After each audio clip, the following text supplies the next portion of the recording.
It is the last talk of the day. Sad. Uh, but a brilliant one. Reimagining the collections of Thomas Pennant at the Natural History Museum by Stephanie Holt from NHM London. As Jack kindly pointed out when we were in the lunch queue earlier on, this means I'm headlining NatSCA. So I'm quite enjoying that. Thanks ever so much for sticking it out to the very, very last talk of the day before we all go off on our fantastic tours of the collections here, which I can't wait for. So I'm here, those of you who know me or those of you who don't know me, I'm Steph Holt. I've been working at the Natural History Museum for just over 10 years now, but I've recently slightly changed a little bit of what I'm doing there. I'm still working for the Centre for UK Nature, for those of you who knew me previously, but now I'm also working in our Library and Archives team, on a fantastic project called the Curious Travellers project. I'll talk a little bit more about that project in a minute, but for those of you who are not quite getting why I'm up here talking about our historic collections instead of purely our UK ones. So the project Curious Travellers focuses on the life and work of the 18th century antiquarian, naturalist and travel writer Thomas Pennant. As you can see by this marvellous image on the side of the screen here. Pennant is from North Wales, a place called Downing in Flintshire, and this is the home that he grew up in. Built in 1627 by the Pennant family, this is Downing House, and Thomas Pennant inherited this house on the death of his father in 1763. On inheriting the property, Pennant substantially improved, extended both it and the grounds. It ended up as this incredibly attractive place for a lot of other naturalists and people of the period to come and visit. Sadly, the house is no longer standing, having been finally demolished in 1953 after decades of dereliction after its sale out of the family. Pennant, however, was a prolific travel writer, and his tours give us an absolutely fascinating insight into life and nature in 18th century England, Wales and Scotland. Not only that, his outlines of the globe, which you can see an image of, hopefully. Where are we playing up there? There we are. His outlines of the globe, which are predominantly unpublished manuscripts, so 23 of them produced and only 2 published, give us an understanding of exploration and empire across the world. And really what this comes down to is the extent and importance of Pennant's Republic of Letters, this concept of this correspondence and communication, which was travelling throughout the British Empire, sharing information and knowledge. Now, this, of course, puts us into a very problematic aspect of the 18th century and what information was being shared and by whom. And that itself also brings us back to these collections. So we've got Pennant right at the heart as a hub of a lot of information travelling forth through this correspondence. From a natural history perspective, Pennant is of primary importance for 2 of his major works, his British Zoology, which you can see an image from here, and also his Arctic zoology as well. Pennant was very much a zoologist, and his extensive collections covered extant natural history, but also paleontology and geological specimens as well. And his collections were all housed at Downing Hall. He is more limited in terms of botany. He did maintain a herbarium, but unfortunately for the entomologists in the room, he, in his own words, in a book that he titled The Literary Life of the Late Thomas Pennant, which he wrote while he was very much still alive, he had long abjured the study of insects, so his collections contain no insect material. Today, he's probably best known as the correspondent of the other 18th century naturalist, Gilbert White, whose works have probably remained in the public consciousness with far greater durability than Pennant. But the Curious Travellers project is significantly looking to ensure that Pennant's works are brought back into light and to a new and broader audience than ever before. So this takes us to the Curious Travellers project, and do follow the QR code to have a look in detail at what's going on with the project. The project explores travel and tourism in Britain and Ireland in the late 18th century and early 19th. It does so by looking at Thomas Pennant's writings and of many others who followed in his footsteps. It focuses primarily on the tours of Scotland and Wales, and the project's been funded in 2 phases by AHRC. So thank you very much to the AHRC chap that I was talking to earlier on. And it's a collaboration between the University of Wales, Trinity St David, Glasgow University and the Natural History Museum, as well as lots of other partners coming in and out of different phases of the project. Phase 1 of the project produced digital editions of over 500 letters from Pennant's correspondents, shedding new light on the extent of that correspondence and collaboration that underpinned much of his work. But the second phase is looking primarily at his national tours, his tours of Wales and Scotland, and how those tours influenced contemporaries and later travel writing as well. A cluster of associated projects include work looking at Pennant specimen collections, which is what I'm going to be talking about more today, and also exhibitions at the Greenfield Valley Heritage Site, and one that's currently on, which I'll mention a bit more in a minute, at the Gilbert White House and Museum down in Hampshire. We're also undertaking a crowdsourcing project looking at the richly extra illustrated copies of Pennant's tours held at the National Library of Wales. So you can also go online and help us out with the project as well. And we're also researching the outlines of the globe, Pennant's imaginary tours of places he never got to visit in real life. But back to my section of the project. Now, unfortunately, one of the biggest problems for me in doing a lot of this research is that this is really the one woman that I can talk about in this, and I'm going to talk about her purely in context of the men in her life. So I'm afraid that's at the moment the best I can do. Thomas Pennant's collections, the vast majority of them, have ended up with us at the Natural History Museum. It's one of our oldest sections of our collections within this concept of a named collection. And the reason for that is actually through his great-granddaughter, Louisa Pennant. As you can see from Louisa's dates there, this portrait was done when she was aged 18, but she only lived to 25, sadly dying from consumption or tuberculosis at a very, very young age. She had married, let's see, this fine chap here with an awful lot of names, became the 8th Earl of Denbigh. Unfortunately, because she died so young, they didn't have any children. So on Fielding's second marriage, he did have children. So the entirety of Pennant's collections, plus Downing Hall and everything else, ended up with this very fine mustachioed gentleman here. I'm pretty sure he did stick that moustache on and off every morning. And I'm not even going to try to get through that collection of names there. So Pennant himself seems to have had relatively little to do with the British Museum at the time. I do find sort of occasional records of him turning up to use the library and some of the archives of the British Museum, but there's certainly no record of him ever donating specimens directly to the BM. He did visit London on several occasions, and so did his son, who took up the mantle of a lot of his legacy. But none of those collections leaving Downing Hall ever happened during Pennant's life.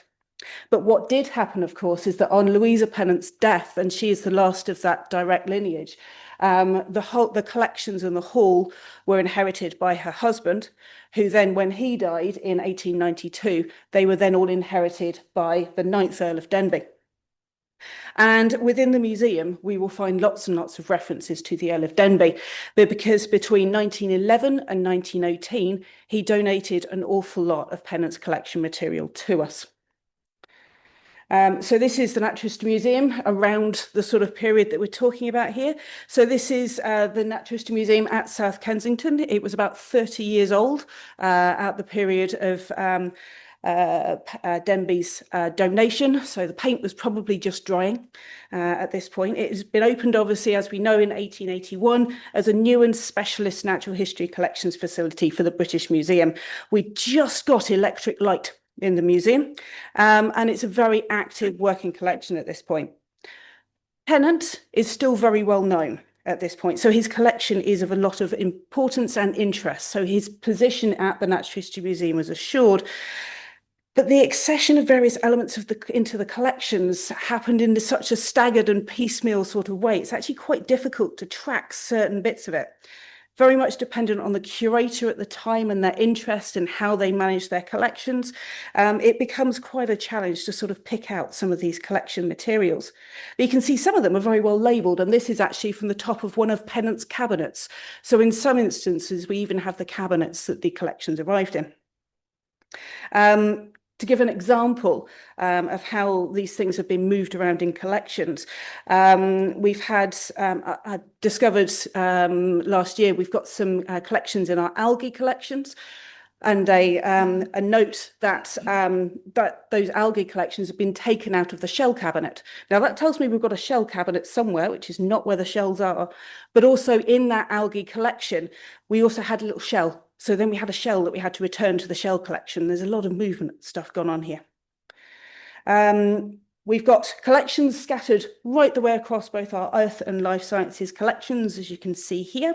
And we do keep finding new bits and pieces. So thanks to Miranda, we found some extra barnacles a few months ago.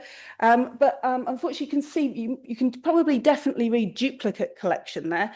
What you probably can't really read at the back is that right at the bottom, it says they're of no value, which I substantially object to. We don't have Pennant's herbarium specimens. They went to Cambridge and are now somewhere in the Cambridge herbarium, but they were unlabelled and currently can't be identified in that collection. So here's an image into some of the holdings that we have. You can see some of the differences between curatorial recuration and curation standards. You can see from the red dots, we've got some type specimen material in there, which is wonderful. Sorry, Miranda. This is what happens when you find some more corals that you hadn't seen for a very long time. You get some very happy curators through this project, so I thoroughly recommend doing things like this. But these things do come with a lot of curatorial challenges. And one of the things that as I've been going through and speaking to curators and pulling out various bits of information and finding some of these collections is that we've got some really variable recording standards in our databases and in our accession registers, which is problematic in terms of pulling this individual's collection out. We've got variable institutional knowledge, both about Pennant and his collections. We've got real variety in our curatorial collections, and this is from our shell collection, obviously, and about half of the collection looks beautiful like this, and it's wonderful and it's lovely. And then the other half looks like this, which is a little bit harder to find. So there's a lot of work still to be done. And it's helping us to identify where some of these, where some interventions might be helpful, or perhaps additional support through perhaps volunteer support and things like that. So it's helping us to identify when additional work might be useful.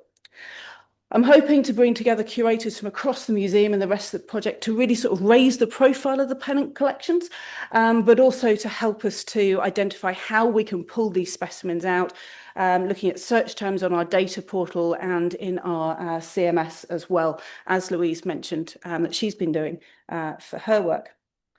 But one of the big things I want to do is creating narratives about our specimens and looking at these specimens as stories. And we're really hoping that some of these next phases will help us to pull out some of the more hidden histories behind a lot of this collection material, because this is a real global collection that we're looking at here.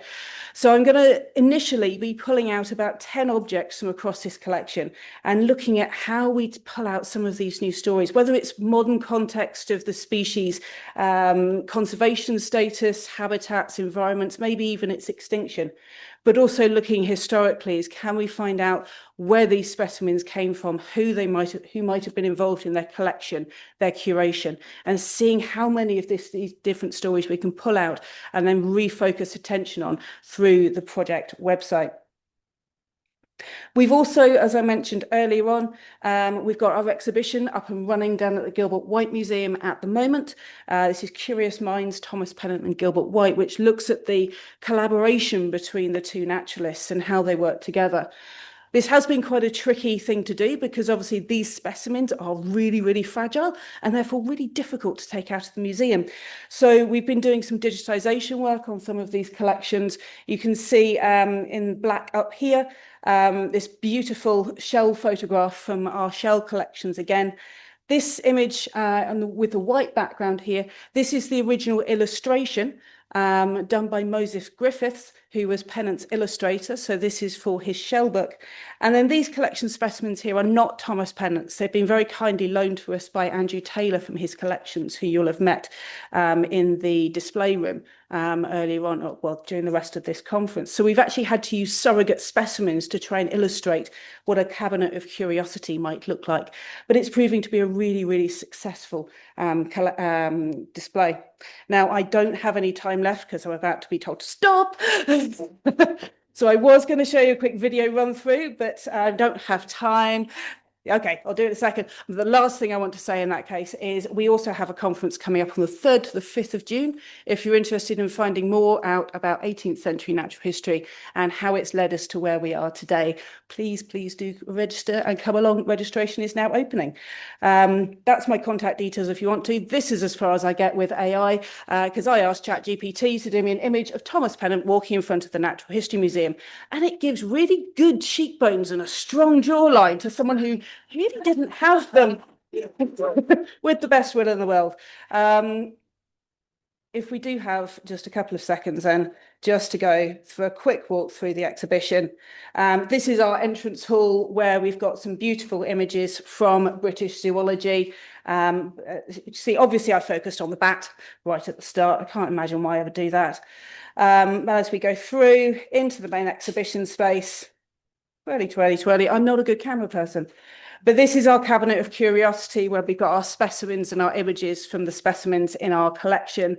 And thanks once again, Andy, for the loans for our surrogates in there because they are marvellous. And then we go around the rest of the discovery room.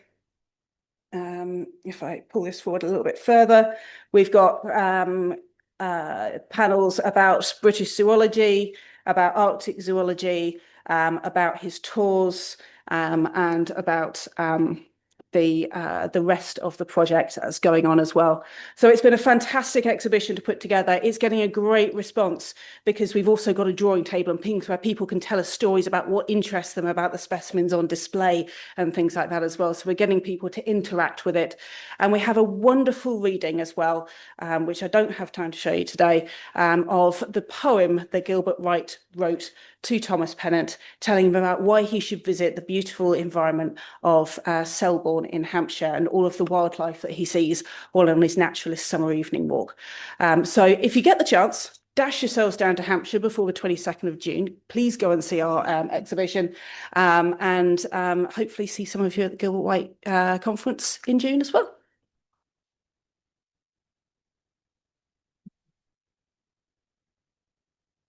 Oh, and if anyone wants a quick look, I've also got a copy of our free exhibition booklet, which will be available to download online at the end of the exhibition as well.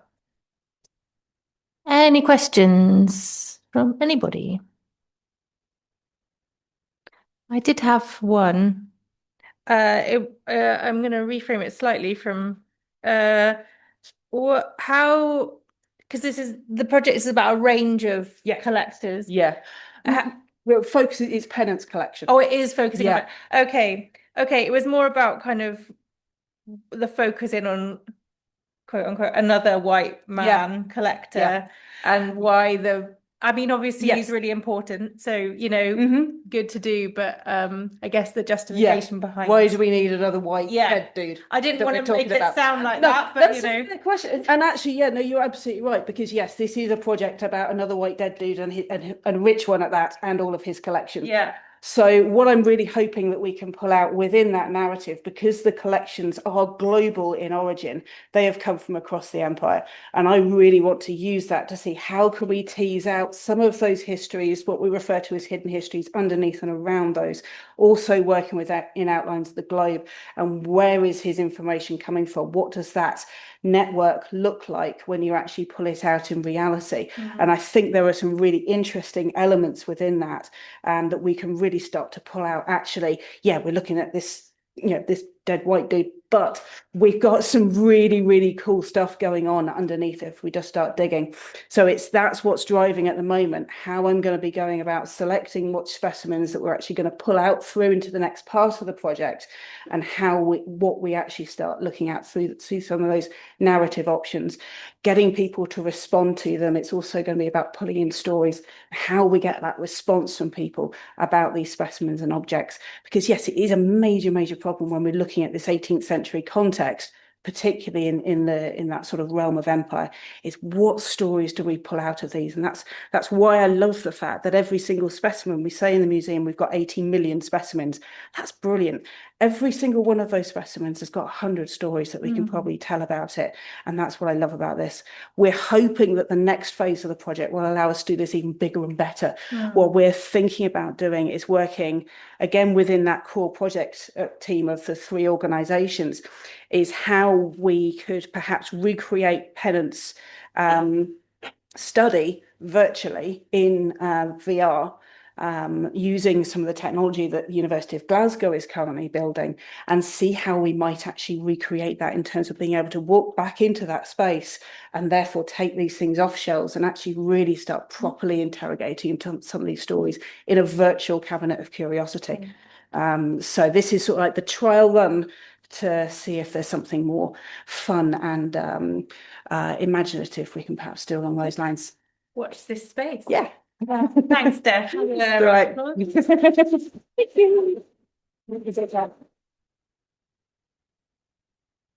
Brilliant. Well, that's it. Basically, we're done. I'm not going to keep you for too long because I'm sure you've got tours to run to or trains to run to, or going to just wander around the museum. We are due to finish up around, well, the tours are starting at 3:10, but we're due to finish here about 3 o'clock, but we'll probably finish before that because I'm not going to ramble on. I just really, really, really want to thank everyone. Firstly, I really want to thank all of our presenters for sharing everything you're doing, and I want to thank you all for everything you're doing because it's all brilliant and inspiring. If you look back over the 2 days of talks, we've had such an amazing range of topics of things that people are doing, people are active and busy doing.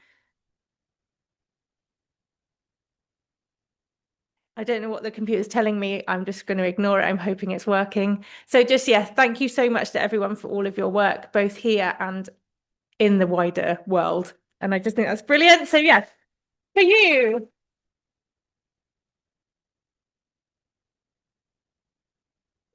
Thank you also for attending the conference. We really appreciate your support in coming, and it's been so brilliant to have such new faces. For me personally, I've met lots of more new people that I've not seen. Not that it's not good to see older faces, in terms I've known them for a long time. But thank you so much for attending both online and in person. We really appreciate your support, and it's such a brilliant conference, and I look forward to it every year. So thank you so much for attending. A massive, massive thank you to the Manchester team for organising a brilliant conference.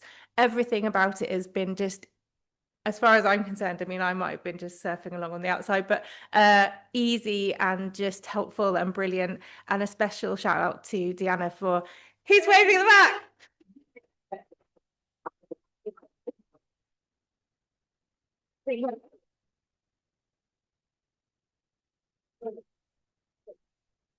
I'm coming to Phil. Yes, a massive thank you to the Manchester team, who I've really enjoyed just seeing in the little room, just like sitting there having a great time. So they have been absolutely brilliant, especially Tiana. So thank you so much for you. And a massive thank you to Phil, our tech guy. Thank you, Phil. A thank you to our trade stand holders who have been here and who've been brilliant, and who have supported the conference in many ways and in everything they do. And thank you to them. And finally, a huge thank you to the NatSCA committee, who without them this conference just wouldn't happen. Patty especially is just coordinating a conference from America, which, who wants to be in America right now? So, you know, like, thank you so much. A massive thank you to Patty and to Glenn for all of your work. Thank you so much. but also broadly to the NatSCA committee for everything. So bringing up, getting the conference together, the concept, everything all together. So thank you to you. I hope you have taken something away from this conference. It feels like, are we making a difference? I hope so. I hope that we can just carry on with the work that we're doing and just making a difference in the world and pushing and promoting and just making everything that we do more visible and more important. And I just think it's all brilliant. So thank you. I think that's about it, unless anyone from committee. Oh, yes. If you have a lanyard and a name badge, feel free to keep your name badge if you'd like it, but please return the plastic folder and your lanyard before you leave. As far as Paolo's waving at me. Oh, yeah. Yeah, just putting it out. We're discussing a group photo for the people online. I'm just talking to the people online. Oh, I don't know. Yeah. Yes. Yeah. Okay, where do you want it? Okay, so after we leave here, follow somebody that seems to know what they're doing, who's organising something, because I don't know what's happening.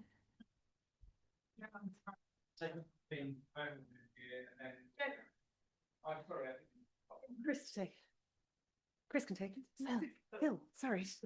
Sorry, Phil. Phil can take it. Okay. And we can all sit here and turn around. Are we staying in here? Yeah. Probably should. Okay, just ignore what I just said. Okay. That's it. Unless anybody's got anything else. Thank you, everyone. Bye. Thank you, everyone online. We are done for this year.